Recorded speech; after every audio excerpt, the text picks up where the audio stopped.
Saudara kaum muslimin rahimakumullah, harta adalah amanat dan akan kita pertanggungjawabkan. Allah melebihkan rizki sebagian kita dari yang lain agar kita saling tolong menolong, bantu membantu. Nabi janjikan, siapa yang meringankan beban saudaranya muslim di dunia, Allah akan meringankan bebannya di akhirat nanti. Sebuah jaminan dari baginda Nabi. Si orang yang kita bantu barangkali tidak bisa membalas, Allah yang akan membalas lewat jalan lain yang tidak pernah kita sangka-sangka.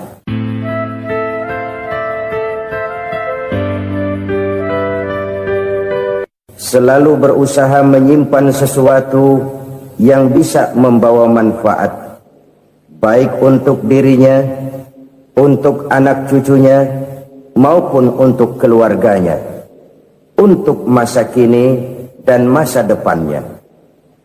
Kadang simpanan itu berbentuk uang, kadang berupa tanah, lain saat berbentuk pabrik, dan lain sebagainya. Sementara masa depan yang paling pasti adalah akhirat. Jika untuk masa depan dunia kita rela memeras keringat, membanting tulang, pergi pagi dan pulang petang, menyimpan uang, menyimpan tanah, menyimpan pabrik, pernahkah kita merenung jika satu saat kiamat datang, kita dibangkitkan dari kubur masing-masing, berdiri di padang mahsyar untuk mempertanggungjawabkan seluruh kegiatan hidup kita di dunia ini, lalu kita akan menuju ke alam akhirat. Sudahkah kita mempunyai simpanan untuk akhirat kita? Pada pertemuan kali ini saya ingin menyampaikan sebuah hadis di mana Rasulullah sallallahu alaihi wasallam bersabda, arba'un min kanzil jannah. Simpanan sorga ada 4 macam. Yang pertama, ikhfa'us sadaqah, menyembunyikan sedekah. Saudara-saudara kaum muslimin, sebagaimana yang kita maklum bahwa Allah subhanahu wa ta'ala melebihkan sebagian rezeki dari kita terhadap yang lain. Ada yang kaya, ada yang setengah kaya, ada yang miskin, ada yang setengah miskin, dan selanjutnya. Ada yang gajinya kecil tapi penghasilannya gede. Ada yang penghasilannya gede tapi nggak punya gaji. Ada juga yang memang gajinya gede dan penghasilannya gede. Kelebihan rezeki merupakan sunnatullah dan tidak harus membuat kita merasa lebih dari yang lain. Bahkan sebaliknya, kelebihan itu harus membuat kita ringan tangan untuk menolong mereka yang memang memerlukan pertolongan. Kalau saudara diberikan ilmu, maka pertanyaan akhirat cuma satu, ilmumu kau amalkan untuk apa? Kalau saudara diberikan umur yang panjang, pengadilan akhirat juga bertanya satu, umurmu kau habiskan di mana? Tapi kalau saudara diberikan harta, pengadilan akhirat akan bertanya dua, hartamu kau dapat dari mana, kau belanjakan kemana? Dari mananya ditanya dan kemananya juga ditanya. Oleh karena kita akan dimintakan pertanggungan jawab, maka amanah yang bernama harta ini harus kita gunakan dengan sebaik-baiknya. Ada penggunaan yang merupakan kewajiban, itu zakat namanya. Ada penggunaan yang sewaktu-waktu, itu infak namanya. Ada yang lebih sewaktu-waktu lagi, dan itu sedekah namanya. Zakat dia terikat oleh haul dan nisab, oleh putaran batas waktu dan ukuran dari harta itu sendiri. Sedangkan infak terikat oleh situasi dan kondisi perekonomian seseorang. Sedangkan sedekah tidak terikat dengan apapun. Dalam kondisi seperti apapun kita bisa melakukan sedekah dengan yang terkecil sekalipun. Sampai-sampai Rasulullah sallallahu alaihi wasallam mengajarkan, la tahqiranna minal ma'rufi syai'an walau an talqa akhaka biwajhin talik. Atau ada hadis, tabassumuka fi wajhi akhika laka shadaqah. Senyumanmu kepada temanmu adalah sedekah. Jadi untuk melakukan sedekah tidak harus dalam berbentuk uang. Dengan ilmu kita bisa sedekah, dengan tenaga kita bisa bersedekah, dengan pikiran kita bisa bersedekah, bahkan senyum kepada teman itu pun sedekah. Jadi kalau sedekah dengan uang memang belum punya uang, nyengir aja banyakin. Itu asal pada tempatnya, jangan lalu ketemu tiang listrik cengengesan. Tentu tidak pada tempatnya dan tidak wajar. Nah, sedekah yang paling dicintai Allah adalah sedekah yang disembunyikan. Artinya jauh dari sifat riya. Kan kadang-kadang ada orang sedekah itu disebutkan namanya. Apa tidak bagus? Kalau memang niatnya ikhlas, ya bagus-bagus saja. Untuk memberikan sugesti kepada yang lain. Si Fulan bin Fulan nyumbang sekian, diumumkan. Boleh kalau niatnya untuk memberikan rangsangan kepada yang lain supaya dia menyumbang lebih besar dari orang tadi. Tapi kalau itu mendatangkan riya, maka sedekah yang paling dicintai Allah adalah sedekah yang disembunyikan. Tangan kiri saja tidak tahu apa yang diberikan oleh tangan kanan. Sedekah yang dilakukan dengan ikhlas akan merupakan perbendaharaan surga, tersembunyi dari pandangan orang lain, tidak seorang pun tahu. Karena memang sikap yang baik adalah melupakan kebaikan dan mengingat kesalahan. Itu salah satu ciri orang bahagia. Orang yang selalu mengingat kesalahannya dan berusaha melupakan segala kebaikannya. Kalau dia akan berada kebaikan, dia tidak bisa ikut, dia merasa rugi karena dia merasa belum pernah berbuat baik. Tapi kalau akan melakukan kesalahan baru, dia ingat kesalahan yang sudah-sudah, sehingga terhalang baginya untuk melakukan satu kesalahan baru. Demikianlah saudara-saudara, bahwa Allah melebihkan rizki sebagian kita dari yang lain, agar terjadi tolong-menolong dalam kehidupan ini. Jadi kesenjangan yang nature, kesenjangan yang alami, itu sunnatullah. Ada yang kaya, ada yang miskin, ada yang kelas menengah. Nah, kenapa lalu sekarang kita berusaha mengentaskan kemiskinan? Oleh karena adanya kesenjangan struktural. Kalau yang kaya bisa semakin kaya, kenapa yang miskin tidak bisa naik jadi ikut sedikit kaya? Sebab pada dasarnya Islam adalah agama yang sejak turunnya sudah berupaya memerangi kemiskinan. Bahkan dikatakan kemiskinan itu mendekatkan kepada kekufuran. Orang kalau miskin udah dekat banget sama kafir. Gampang menjadi kafir. Berapa banyak saudara-saudara kita yang oleh karena soal perut, oleh karena soal materi, terpaksa meninggalkan dan menanggalkan akidahnya. Menjual petunjuk yang diberikan Allah dengan kesenangan dunia yang cuma sebentar ini. Na'udzubillah, summa na'udzubillah. Jadi makin kita sembunyikan satu sedekah, semakin banyak perbendaharaan kita di surga. Sedekah yang paling dicintai Allah adalah sedekah yang disembunyikan.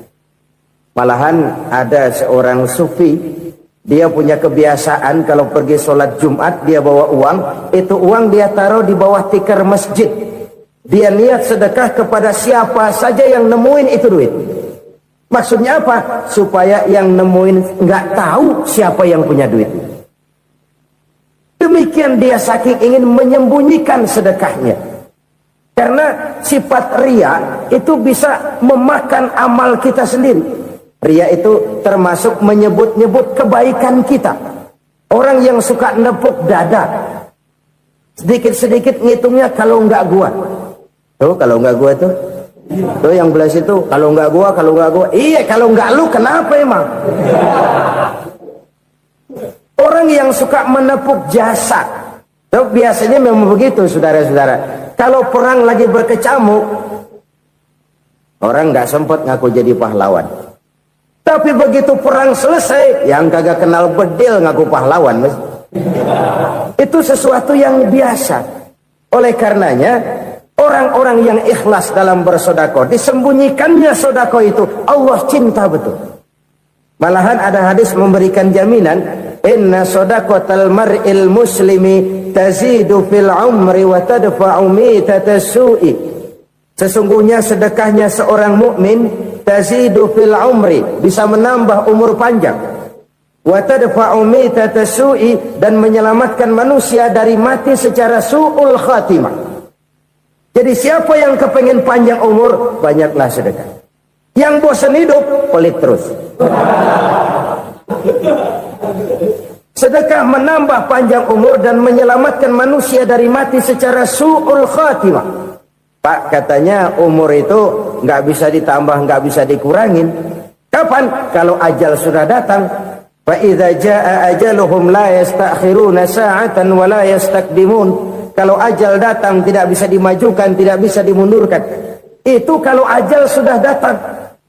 Tidak bisa lagi umur ditambah dikurangi, sudah datang. Tapi kalau belum datang, itu kan haknya Allah. Mau ditambah, mau dikurangi, hak prerogatif Allah. Sebagai pencipta manusia, Allah maha kuasa dan maha mampu. Sedekah ini menambah panjang umur dan menyelamatkan manusia dari mati secara su'ul khatimah. Itu orang mati kan sama ya, kondisinya mati, nggak nafas. Tapi hakikat mati kan lain-lain. Ada yang mati itu husnul khatimah, baik akhirnya. Misalnya lagi ngaji mati, lagi sholat mati, lagi sedekah mati. Ini yang dinamakan dengan husnul khatimah, baik di akhirnya. Sebaliknya ada yang su'ul khatimah, jelek di akhirnya. Ini yang jadi catatan akhir. Lagi nyekek botol, mampus. Lagi banting kartu, modar. Su'ul khatimah, jelek pada akhirnya. Sedekah menyelamatkan manusia dari mati secara su'ul khatimah. Dan kita semua kepengen mendapat husnul khatimah, jauh dari su'ul khatimah. Oleh sebab itu yang bisa menyelamatkan kita dari penyakit itu antara lain adalah sedekah yang disembunyikan, yang dikerjakan dengan ikhlas karena Allah, tidak karena kepengen dipuji orang, tidak karena ingin dikatakan orang pemurah. Sebab orang dermawan itu orang yang memberi tanpa harus diminta. Kalau masih harus diminta, ya belum dermawan namanya, masih harus diminta. Kalau nggak diminta ya tulus, lolos, polos. Saudara-saudara kaum muslimin rahimakumullah, harta adalah amanat dan akan kita pertanggungjawabkan. Allah melebihkan rizki sebagian kita dari yang lain agar kita saling tolong menolong, bantu membantu. Nabi janjikan, siapa yang meringankan beban saudaranya muslim di dunia, Allah akan meringankan bebannya di akhirat nanti. Sebuah jaminan dari baginda Nabi. Si orang yang kita bantu barangkali tidak bisa membalas, Allah yang akan membalas lewat jalan lain yang tidak pernah kita sangka-sangka. Ada orang tanya, Pak, ini ada orang nyumbang masjid sambil marah-marah, bagaimana? Saya bilang sumbangannya aja ambil, marahnya jangan. Marahnya jangan diambil, itu urusan dia. Saudara-saudara kaum muslimin rahimakumullah, umat Islam ini kan umat yang punya potensi besar. Kadang kita merenung, kenapa kadang-kadang pembangunan masjid kok lambat sekali? Kalau hotel hari ini peletakan pertama, bulan depan peresmian. Supermarket hari ini peletakan batu pertama, minggu depan peresmian. Tapi kalau sudah yang namanya masjid, kadang-kadang peletakan batu pertama sekaligus jadi batu terakhir. 3 tahun, 4 tahun, campur nebar jalak di jalanan, duit dijaring kayak ikan sepat. Apa tidak ada orang Islam yang kaya? Banyak. Apa tidak ada pengusaha muslim yang jadi konglomerat? Ada. Lalu yang belum banyak itu yang komit terhadap nilai-nilai agamanya. Akhirnya kita jatuh jadi umat yang lemah. Belum ada pengusaha konglomerat muslim buka pabrik supermi cap bedug misalnya umpamanya atau pabrik kecap cap sorban supaya identitas keislamannya sedikit kelihatan. Kita jatuh jadi umat yang lemah karena potensi tidak terinventarisir dengan baik. Kita ini ibarat kompor yang cuma matengin nasi orang lain. potensi kita dimanfaatkan oleh orang lain. Ukhuwah Islamiyah kita baru terbatas kepada silaturahmi. Ukhuwah di bidang ekonomi kita lemah, ukhuwah di bidang kebudayaan kita lemah, apalagi ukhuwah di bidang politik kita lebih rapuh lagi. Padahal ukhuwah itu adalah totalitas kehidupan manusia, menyangkut ipolek sosbud, memerlukan nilai-nilai ukhuwah. Jadi oleh karena itu mari kita menyadari di dalam harta kita, walaupun kita yang cari pergi pagi pulang sore peras keringat banting tulang, di sana ada harta anak yatim, di sana ada hak masjid, di sana ada hak pesantren, di sana ada hak jihad. Berbahagialah seseorang apabila dia oleh Allah dijadikan keran. Keran itu menyimpan air, tapi tidak untuk dirinya, tapi disalurkannya kepada mereka yang memang memerlukannya. Saudara-saudara kaum muslimin rahimakumullah, ini yang pertama. Jadi perbendaharaan surga adalah menyembunyikan sedekah. Orang lain nggak tahu, kita pun nggak pernah ngitung-ngitung. Kita anggap lewat begitu saja, padahal itu deposit akhirat. Satu. Yang kedua, perbendaharaan surga itu apa? Wa kitmanul musibah, menyembunyikan kesulitan. Kadang orang takut menghadapi kesulitan, tapi makin kita merenung, hidup ini kan sebenarnya urusan. Takut sama urusan ya jangan hidup. Tandanya orang hidup itu kalau punya urusan. Urusan melupakan problem, problem sering menimbulkan kesulitan. Kesulitan bukan untuk ditakuti, tapi untuk diatasi dan dicarikan jalan keluarnya. Siapa sih orangnya yang nggak pernah sulit-sulit? Makin tinggi status sosialnya, makin gede urusannya. Makin tinggi kualitas imannya, makin berat tingkat kesulitannya. Cuma memang yang namanya enak itu seperti pelangi. Biang lala itu nggak pernah di atas kepala kita, di atas kepala orang melulu. Lo sih enak lo, kata kita. Dia juga bilang, yang enak kan lo. Pelangi itu nggak pernah di atas kepala kita. Kata tukang beca, aduh enak ya naik Mercy. Kata tukang beca, apa yang di dalam mobil Mercy? Aduh enak bener tukang beca, di jok ngeringkuk ngorok pulas bener. Saya kamar pakai AC sejuk, tempat tidur sutra empuk, alga spring bed, kulak kulik nggak bisa pulas kalau belum minum Valium, belum tidur. Enak bener tukang beca, di jok ngorok nggak tahu wetan kulon. Si tukang beca bilang yang di Mercy enak, yang di Mercy bilang tukang beca enak. Inilah enak, nggak pernah di atas kepala kita, di atas kepala orang lain melulu enak itu. Nah saudara-saudara, yang merupakan perbendaharaan surga itu orang yang bisa menyembunyikan kesulitan, baik pribadi ataupun rumah tangga. Nih terutama rumah tangga yang jadi soalnya. Kadang-kadang kita ini kalau senang, sebaliknya kalau senang kita diam, kalem aja, cuek. Banyak banget duit kita bawaan, diam aja udah. Malah ketemu orang takut. Tapi begitu susah, sekampung tahu. Padahal Nabi mengajarkan perbendaharaan surga itu menyembunyikan musibah, menyembunyikan kesulitan. Kalau enak, cerita sama orang-orang. Kalau nggak enak, rasain sendiri, tekan sendiri, atasin sendiri. Kita kan sebaliknya, tenang kita diam, asal lagi susah, paling tidak kita nyari teman buat cerita kesusahan. Siapa orangnya yang nggak pernah susah? Cuma soalnya bagaimana kita mengatasi kesusahan itu sendiri. Begitu juga misalnya kalau orang sudah berumah tangga, itu orang tuanya harus menjadi tempat dia cerita yang enak-enak saja. Yang nggak enak rasain berdua, selesaikan berdua, atasin berdua. Jangan dibalik.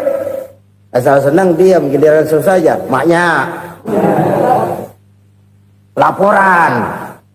Terbalik. Bisa menjaga security informasi. Maka nama bayam keluar diam, malah seluitan.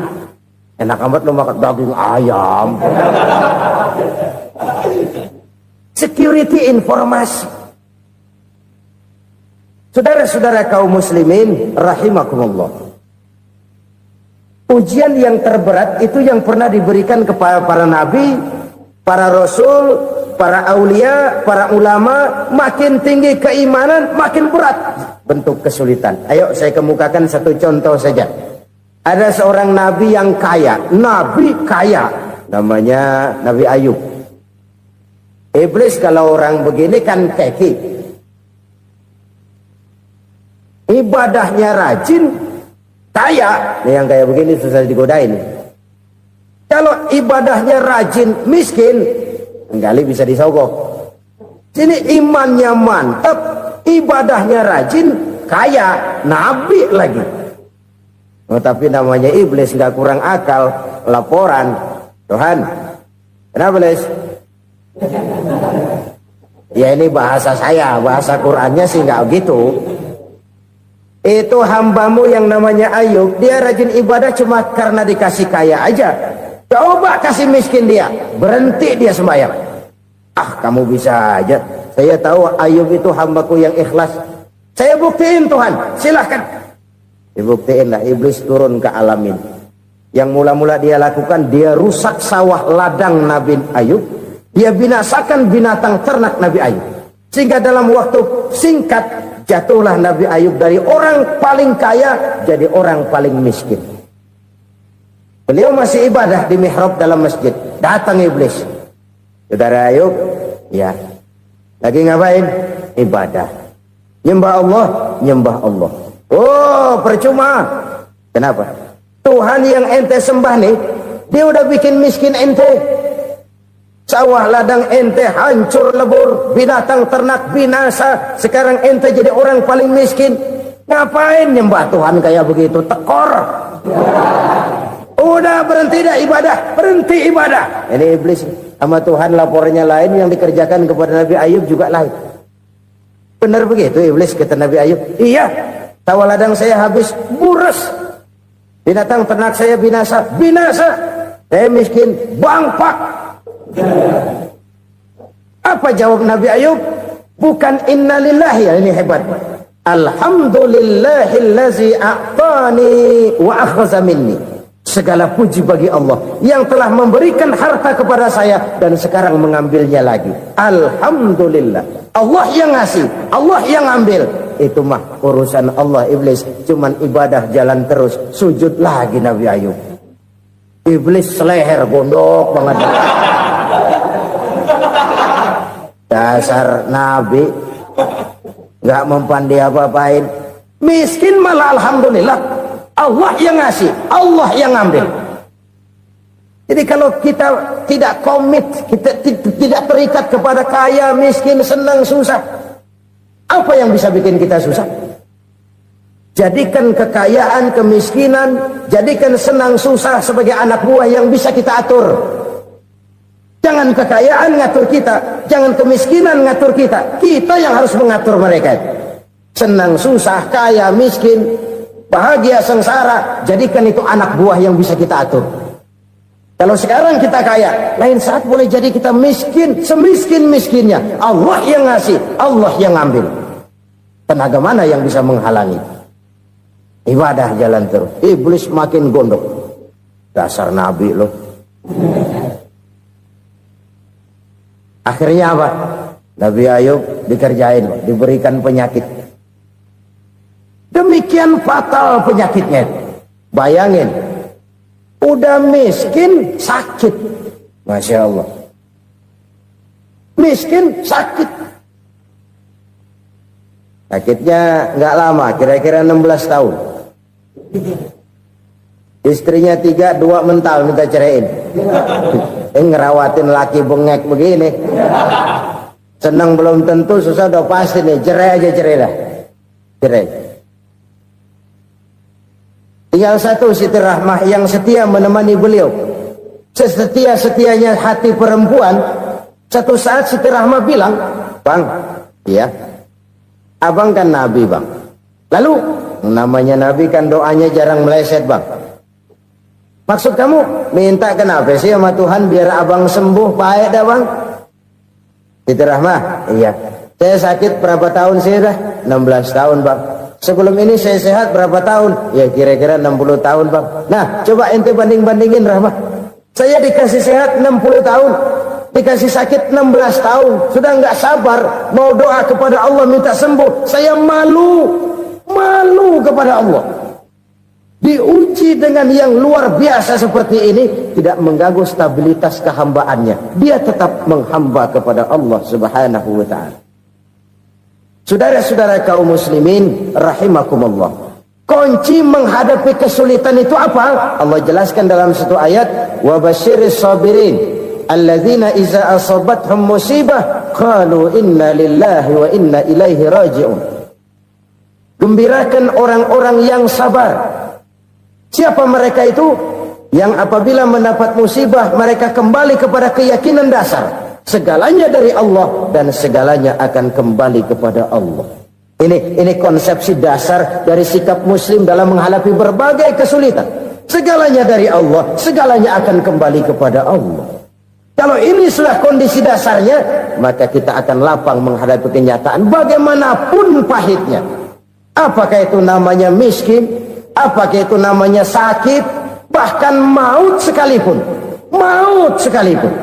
Segalanya dari Allah, segalanya akan kembali kepada Allah.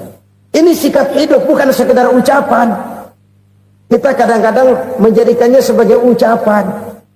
Mulutnya sih nggak berhenti, innalillahi wa inna ilaihi raji'un, tapi nangisnya terus gerung-gerungan. Bukan itu, ini kesadaran moral. Kalau segalanya dari Allah, segalanya kembali kepada Allah, kan sebenarnya cuma nunggu giliran. Hari ini saya nyembayangin dia, entah hari apa saya disembayangin orang. Hari ini saya antar dia ke kubur, entah hari apa orang nganterin saya ke kubur. Hari ini saya tahlilkan dia, entah nanti kapan orang tahlilkan saya. Segalanya dari Allah, segalanya akan kembali juga kepada Allah. Oleh sebab itu saudara-saudara, kesulitan bukan untuk ditakuti. Kesulitan justru untuk diatasi, dicarikan jalan keluarnya. Dan tidak ada orang yang tidak pernah mendapat kesulitan. Tidak ada. Semakin tinggi status sosial, semakin tinggi kualitas keimanan, semakin besar juga tingkat kesulitan. Hanya saja bagaimana cara kita mengatasinya. Dan Al-Quran menyatakan, inna ma'al usri yusra. Di balik kesulitan itu pasti ada kemudahan. Roda itu berputar. Karena itu Rasulullah sallallahu alaihi wasallam mengingatkan kepada kita, ta'arraf ilallahi firraha ya'rifka fisyiddah.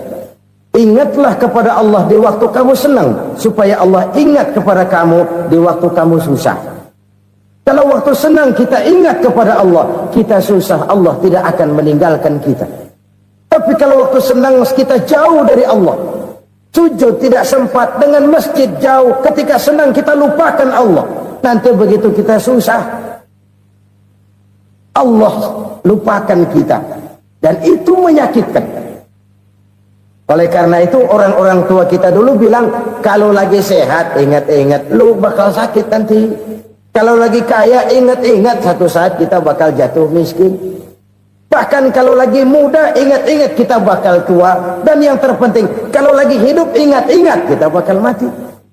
Saudara-saudara kaum muslimin rahimakumullah. Jadi yang kedua yang merupakan perbendaharaan surga, menyembunyikan musibah. Saudara-saudara kaum muslimin rahimakumullah. Hal ketiga yang merupakan perbendaharaan surga adalah wasilatur rahmi. Orang yang suka bersilaturahmi.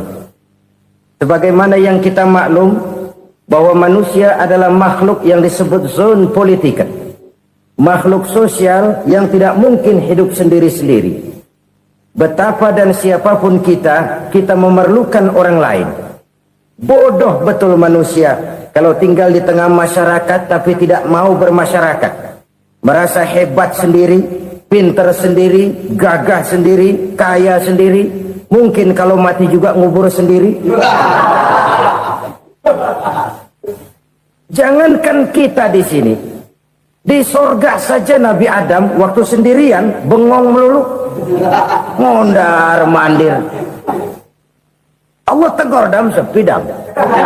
Ya ini kalau bahasa saya. Iya Tuhan, sepi ini nggak ada coret-coretan pisan ini. Diciptakan Siti Hawa baru anteng Nabi Adam. Itu di sorga. Cobalah. Umpamanya saudara tinggal di Jakarta nih. Kayak bener. Apaan aja di Jakarta punya saudara dah. Jembatan Semanggi ambil. Monas, Buntel bawa pulang. Hotel-hotel ambil semua. Cuman tinggal di Jakarta sendirian. Apa enaknya? Betapa dan siapapun kita perlu orang lain.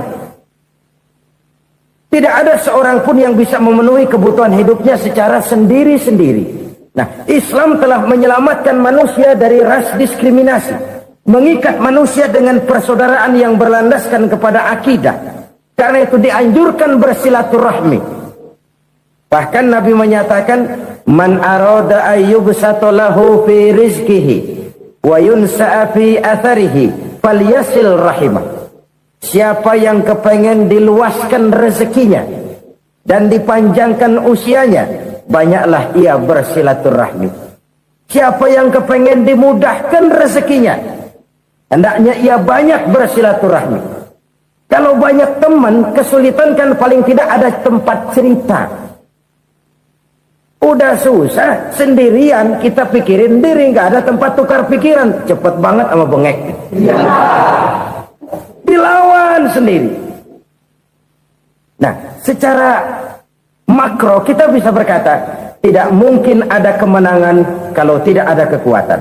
Tidak ada kekuatan kalau tidak ada kesatuan dan persatuan. Tidak mungkin ada kesatuan dan persatuan tanpa semangat silaturahmi. Kalau umat Islam mau menang, dia harus kuat. Kalau umat Islam mau kuat, dia harus bersatu. Kalau umat Islam mau bersatu, dia harus membudayakan silaturahmi ini. Bahkan sampai-sampai kata Nabi, kalau bisa cari nilai tambah. Apa? Silman qata'ak. Bersilaturahmilah kau kepada orang yang marah denganmu. Masya Allah, indahnya ajaran agama kita.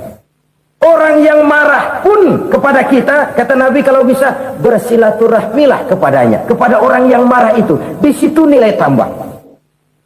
Cuman jujur nih hadis ngucapinnya gampang, ngamalinnya yang berat banget. Orang marah sama kita disuruh silaturahmi, ada apa malu? Lu marah ada gua marahan lagi, kan gua pikirin. Saudara-saudara kaum muslimin rahimakumullah. Tapi ini yang diajarkan, bahkan ini yang dicontohkan oleh baginda Rasul. Bagaimana begitu mudah, misalnya satu saat Abu Jahal ini ngatur strategi bagaimana bikin Muhammad celaka. Dia gali lubang di depan tempat tidurnya. Dia tutupin daun korma. Terus dia panggil seseorang, ke sini. Kasih tahu Muhammad, pamannya sakit keras, minta ditengokin. Berangkat orang ini ke sana.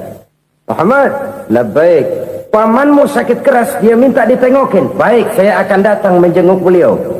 Berangkatlah Nabi ke rumah Abu Jahal tanpa prasangka apapun.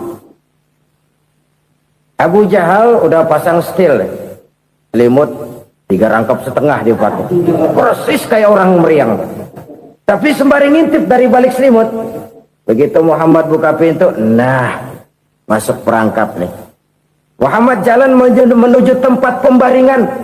Makin lama makin dekat, makin lama makin dekat, makin dekat ke lubang yang dipasang oleh Abu Jahal itu.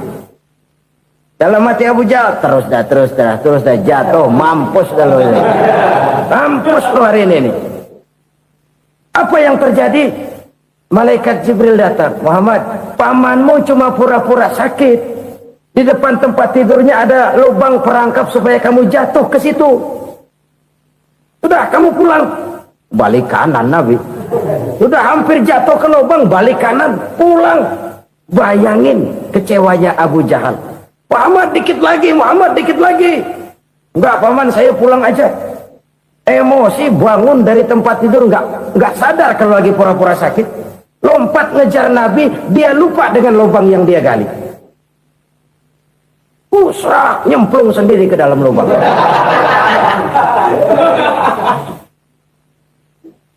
Nabi terus berlalu.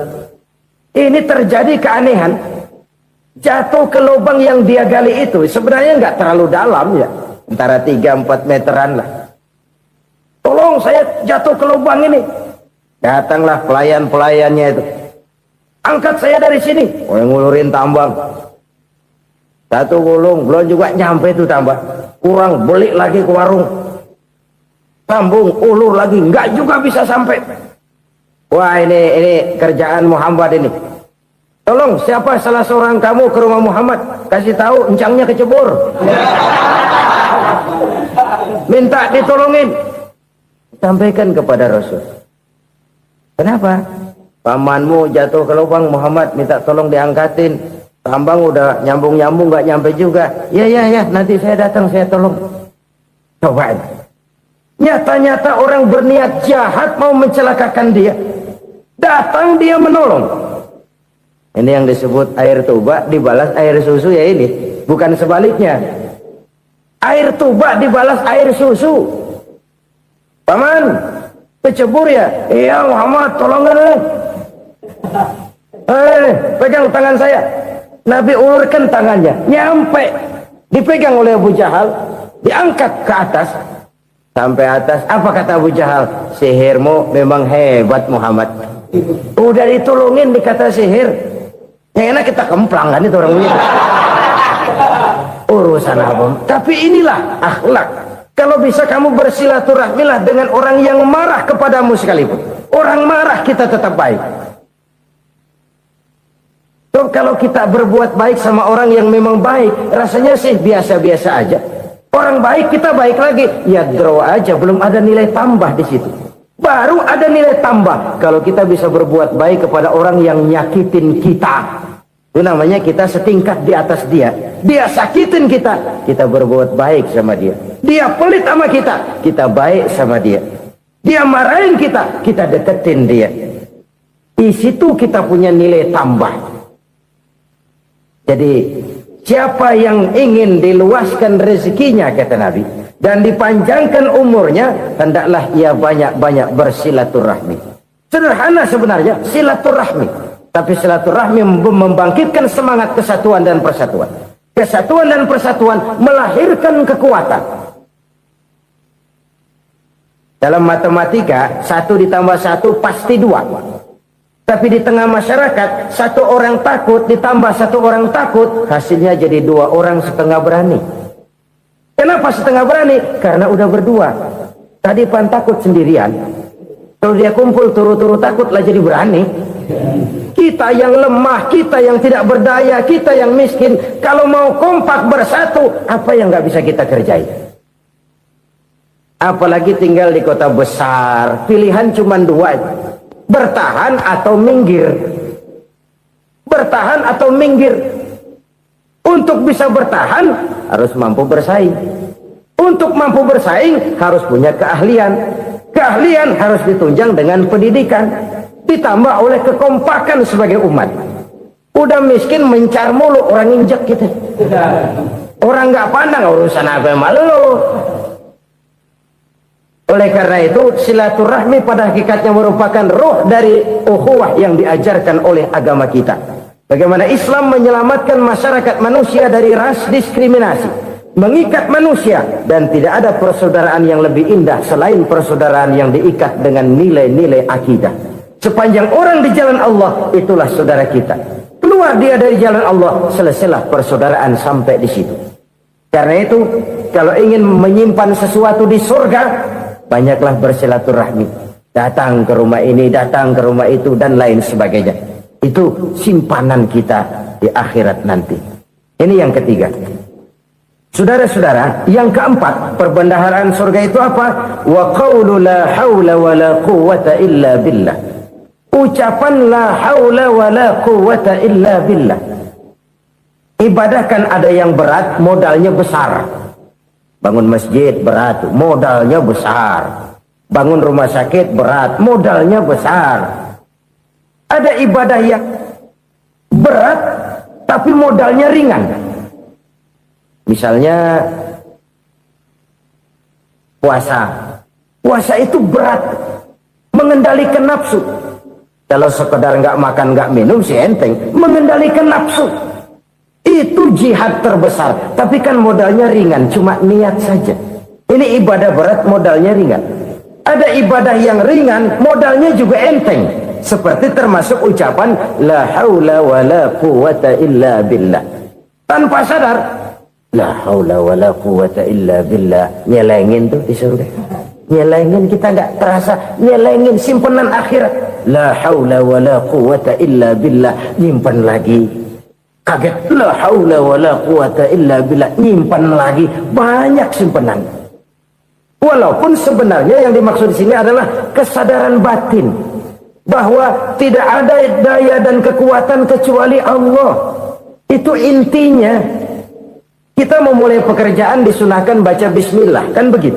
Apa itu? Kesadaran moral bahwa ini saya bisa kerjakan. Saya kerjakan ini dengan menyebut nama Allah. Kenapa? Kalau Allah tidak memberikan daya dan kekuatan, mana mampu saya kerjakan ini. Maka saya kerjakan ini dengan menyebut nama Allah. Bismillah. Kesadaran moral. Manusia hanya wajib berusaha, tapi nggak pernah wajib berhasil. Banyak hal-hal yang kalau kita renungkan secara rasio nggak mungkin, tapi jadi kenyataan. La haula wala quwata illa billah. Tidak ada daya dan kekuatan kecuali bagi Allah semata-mata. Kesadaran moral akan kelemahan dan keterbatasan makhluk bernama manusia. Kadang kita kagum dengan otak, tapi kita sering lupa sama yang bikin otak. Padahal bagaimanapun hebatnya otak, yang bikin otak pasti lebih hebat dari otak. Nggak percaya, silahkan otak-otakan. Inilah kecenderungan. Kita kagum dengan pesawat-pesawat mutakhir, bukan main besi gede banget terbang itu. Alangkah hebatnya. Lalu apa yang bikin otak tidak lebih hebat dari itu semua? Kita puji laut, apa yang bikin laut tidak lebih hebat dari laut itu? La haula wala quwata illa billah. Tidak ada daya dan kekuatan kecuali Allah. Apa yang bisa kita lakukan kalau tidak karena daya dan kemampuan yang diberikan oleh Allah kepada kita? Lahirlah sikap tawadu, rendah hati, tidak melonjak menjadi angkuh dan sombong, sadar akan kelemahan dan keterbatasan diri. Sebagai makhluk yang diciptakan oleh Allah Subhanahu wa ta'ala. Jadi satu sisi ini ucapan yang berpahala, la haula, jadi wiridan. Pada sisi lain ini kesadaran moral, sikap mental, kesadaran batin bahwa yang punya daya dan kekuatan itu cuma Allah. Kita nggak pantas untuk sombong, sebab sombong itu pakaiannya Allah. Kita nggak sedang pakai pakaian Allah, kegedean. Dan makin kita renungi, makin terbentur. Apa sih yang bisa kita sombongin? Kita mau sombong apa? Kaya? Pintar? Itu kan semua relatif. Di atas langit masih ada langit lagi. Jadi oleh karenanya, marilah kita menyadari. Manusia hanya wajib berusaha, tapi tidak pernah wajib berhasil. Yang berusaha saja tidak wajib berhasil, apalagi yang tidak berusaha. Islam bukan agama orang pemalas yang selesai sholat lalu enggelohom, enggelenggem ayem-ayem. Tapi Islam bukan agama orang sombong yang setelah berusaha lalu tidak memerlukan Allah. Kita bisa saja bikin proyeksi, tahun sekian kita bakal panen besar menurut perhitungan otak. Tapi ada kejadian lain. Apa? Tikus ngambek. Habis itu dimakanin tikus, panen gagal. Proyeksi rasional gagal oleh tikus-tikus yang ngambek itu. Bisa saja terjadi. Tahun depan kita panen besar, urung. Kenapa? Musim panas panjang. Lalu sekarang ini koran-koran bikin berita musim mengalami penyelewengan. Bukan cuma manusia yang nyeleweng sekarang. Musim pakai nyeleweng. Mestinya kan musim hujan udah selesai, masih hujan-hujan juga. Musim. Nah sekarang kita boleh bikin proyeksi, kita bakal panen besar. Tahu-tahu musim panas panjang, sawah retak, air kering. Cari teknokrat yang paling botak, suruh pendekin tuh musim panas. La haula wala quwata illa billah. Inilah kesadaran moral. Saudara, saya teringat satu saat ada seorang konglomerat. Umurnya ya kira-kira 70-an. Satu saat dia ditanya oleh wartawan, "Pak, umur Bapak berapa sih?" "Ya paling 10 tahun." 10 tahun. 10 tahun. Anak bapak berapa orang? Satu saja. Satu. Harta bapak berapa? Ya paling-paling bangsa 7 juta kali. 7 juta? Iya. Pak, kenapa bapak bohongi saya? Bapak punya buku biografi. Koran-koran, majalah-majalah banyak memuat cerita riwayat hidup bapak. Saya tahu umur bapak 70. Kenapa bilang cuma 7 tahun? Saya tahu anak bapak 8. Kenapa cuma bilang 1?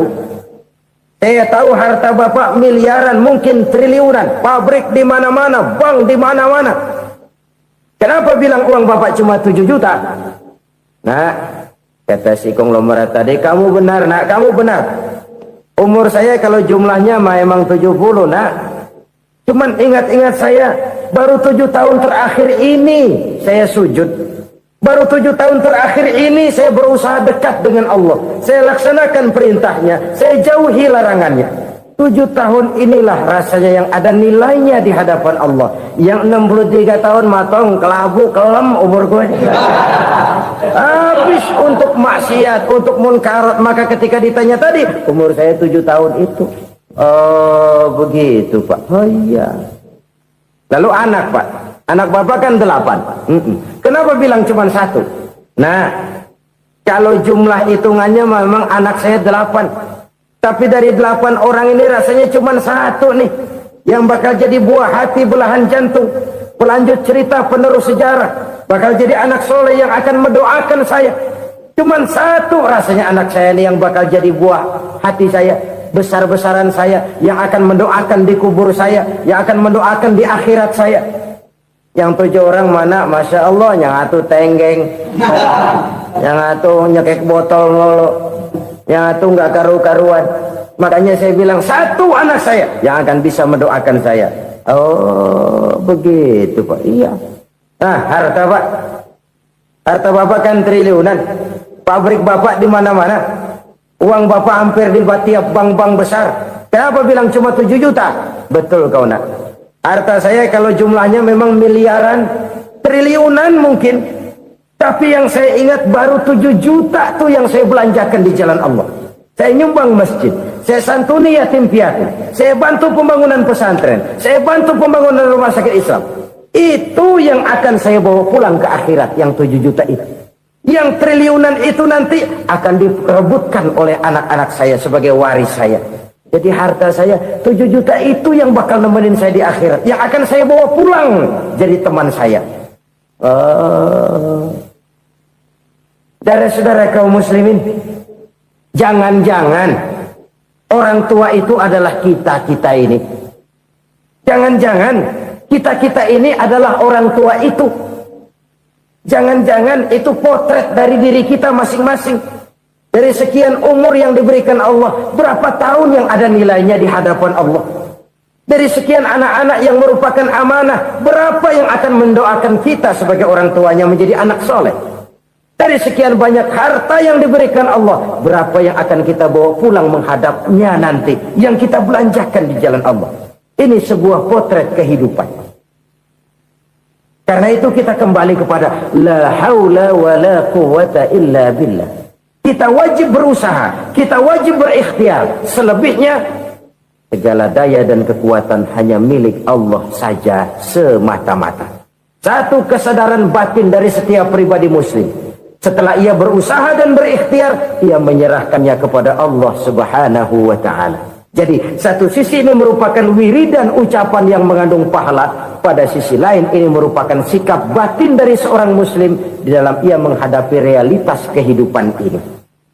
Saudara-saudara kaum muslimin rahimakumullah, kalau ini kita jadikan satu basis kehidupan, maka ini akan menyelamatkan manusia dari kemungkinan tergelincir menjadi orang yang lupa diri dan lupa darat.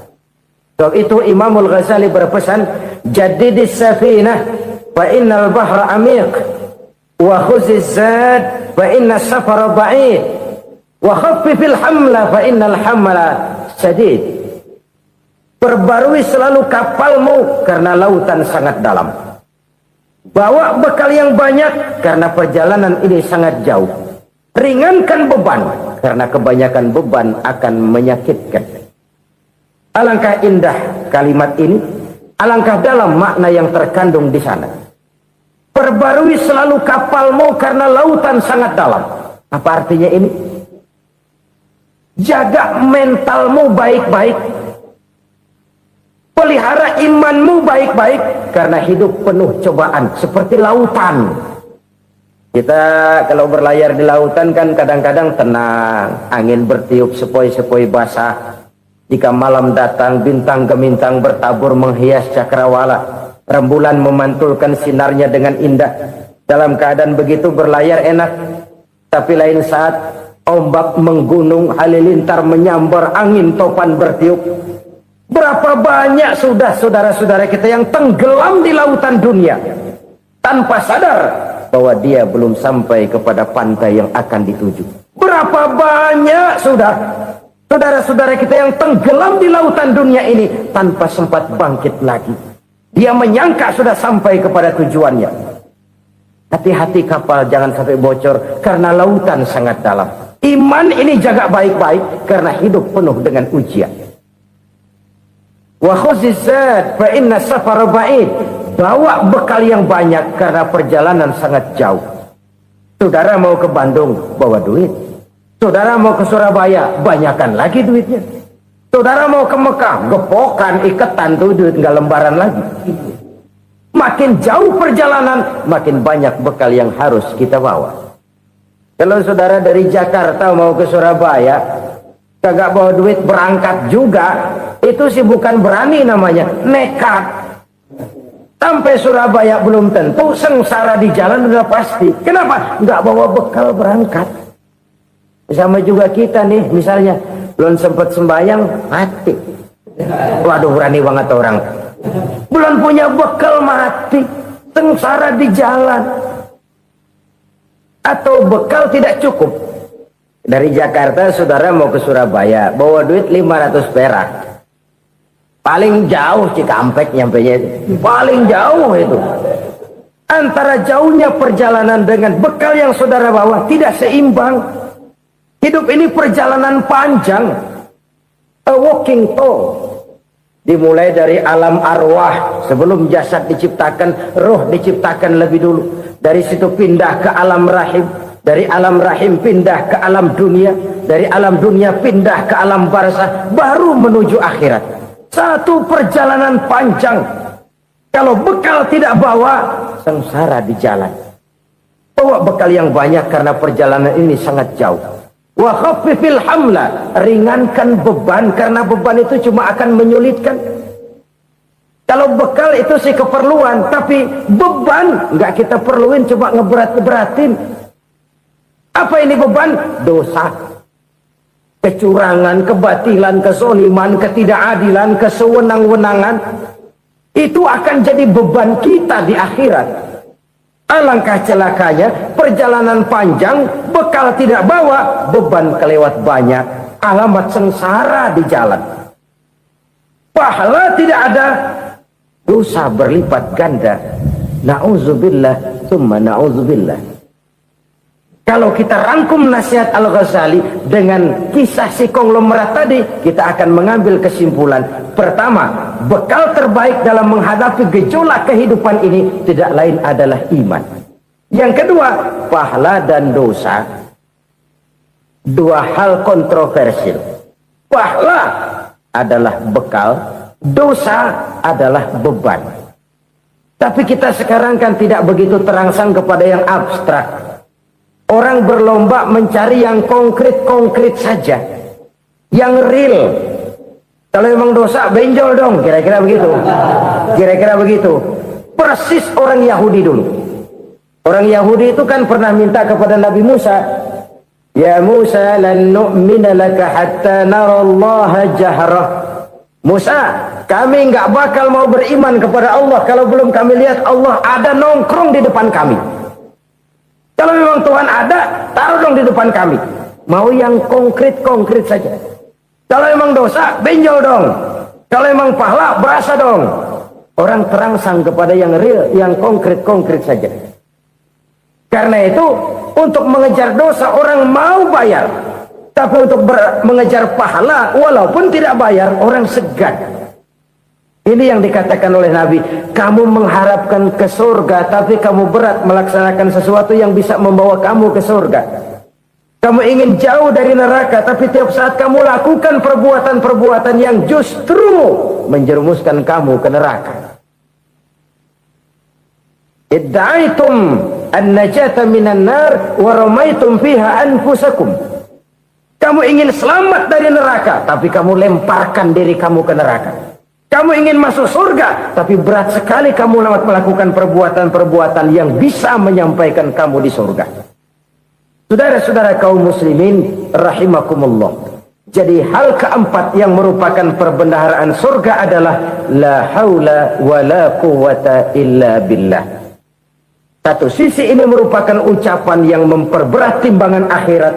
Pada sisi lain ini merupakan sikap hidup seorang muslim. Kesadaran batin yang sangat dalam bahwa tidak ada daya dan kekuatan kecuali Allah. Dan itu kita simbolkan pada saat memulai pekerjaan dengan Bismillah, dengan menyebut nama Allah. Satu kesadaran moral, saya hanya bisa melakukan ini karena diberikan daya dan kekuatan oleh Allah. Lahirlah sikap tawadu, rendah hati, tidak melonjak menjadi angkuh dan sombong. Saudara-saudara, sampai sini 7 macam perkara yang merusak akidah dan keimanan, merusak amal perbuatan yang sudah kita kerjakan, merusak sendi-sendi kehidupan sosial, pendek kata merusak segala hal di dalam kehidupan kita. Jauhilah olehmu 7 macam perkara yang merusak. Yang pertama, asyirku billah, menyekutukan Allah subhanahu wa ta'ala. Agama dimulai dari keyakinan, maka kehancuran agama selalu dimulai dari kehancuran keyakinan, iman atau akidah yang dimiliki oleh seseorang. Dan untuk menghancurkan nilai-nilai iman yang kita miliki ini, orang rasanya tidak akan menghantam kita dengan peluru kendali. Orang tidak akan mengirimkan nuklir ke sini. Orang tidak juga akan mengirimkan satuan militernya ke sini. Untuk menghancurkan nilai-nilai iman, dibanjiri kita dengan paham-paham yang merusak dan mendangkalkan akidah. Baik ia bernama materialisme, baik ia bernama sekularisme, baik ia bernama banjirnya maksiat dan munkarat, baik ia bernama banjirnya peradaban dan kebudayaan yang menghancurkan moral daripada anak-anak kita, sedikit demi sedikit melenturkan dan melunturkan nilai-nilai keimanan kita, untuk kemudian pada waktunya nilai iman itu akan bertukar dan berganti menjadi nilai syirik kepada Allah subhanahu wa ta'ala. Atau pada sisi lain, menjadikan yang selain Allah sebagai tujuan akhir daripada kehidupan kita. Sedangkan kita sama-sama maklum bahwa di dalam pandangan agama Islam, dosa yang tidak berampun, dosa yang terbesar, termasuk dalam kategori bapak moyangnya dosa, tidak lain adalah syirik, yakni menyekutukan Allah subhanahu wa ta'ala. Pola penghancuran iman ini memang berstrategi. Ditawarkan kita kepada paham materialisme, paham kebendaan, di mana otak menempati urutan sebagai ranking pertama, Tuhan jatuh pada urutan kedua. Lalu menyusul kepada paham sekularisme, Allah dipisahkan dari seluruh kegiatan hidup ini, untuk pada gilirannya menjadikan yang selain Allah sebagai tujuan akhir daripada seluruh kegiatan hidup kita. Oleh karenanya, kewajiban menjaga nilai-nilai iman ini merupakan kewajiban yang mulia tetapi berat, tidak hanya untuk kita, tetapi juga bagaimana mewariskannya kepada anak-anak kita, generasi yang akan datang. Orang-orang tua bijaksana yang diceritakan di dalam Al-Quran, Kalau sudah berpikir tentang anak-anaknya, pertanyaan yang paling mereka risaukan ialah, ma ta'buduna min ba'di? Anakku, kalau pada satu saat aku, ayahmu sudah tidak ada lagi di dunia ini, meninggalkan kamu semua, ma ta'buduna min ba'di? Apa yang akan kamu sembah, nak? Jikalau sekarang ayahmu masih mau ke masjid, masih mau melakukan rukuk dan sujud, masih beribadah menyembah Allah Subhanahu wa ta'ala, kalau orang tuamu sudah tidak ada, ma ta'buduna min ba'di? Masihkah engkau mau datang ke masjid? Masihkah engkau mau rukuk dan sujud? Masihkah engkau mau menyembah Allah Subhanahu wa ta'ala? Pertanyaan ini yang dipikirkan oleh Nabi Yakub kepada putra-putranya. Pertanyaan ini yang diteruskan oleh Nabi Ibrahim kepada anak-anaknya. Pertanyaan ini yang diwariskan oleh generasi ulama salafus saleh kepada para generasi berikutnya. Bagaimana kita generasi sekarang? Kita orang-orang tua sekarang bukan berfikir ma ta'buduna min ba'di, malah yang kita fikirkan ma ta'kuluna min ba'di. Kalau bapak tidak ada nanti kamu makan apa, nak? Perkara kamu nyembah apa, urusan nomor 18. Yang penting kamu nanti hidup bisa makan, nak. Maka kita sibuk mewariskan harta kepada anak-anak kita. Kita sibuk mewariskan kebun dan tanah kepada anak-anak kita. Kita sibuk mewariskan pabrik kepada anak-anak kita, sementara kita lupa mewariskan intan yang paling mahal, mewariskan mutiara yang paling berharga, yaitu nilai iman kepada Allah Subhanahu wa ta'ala.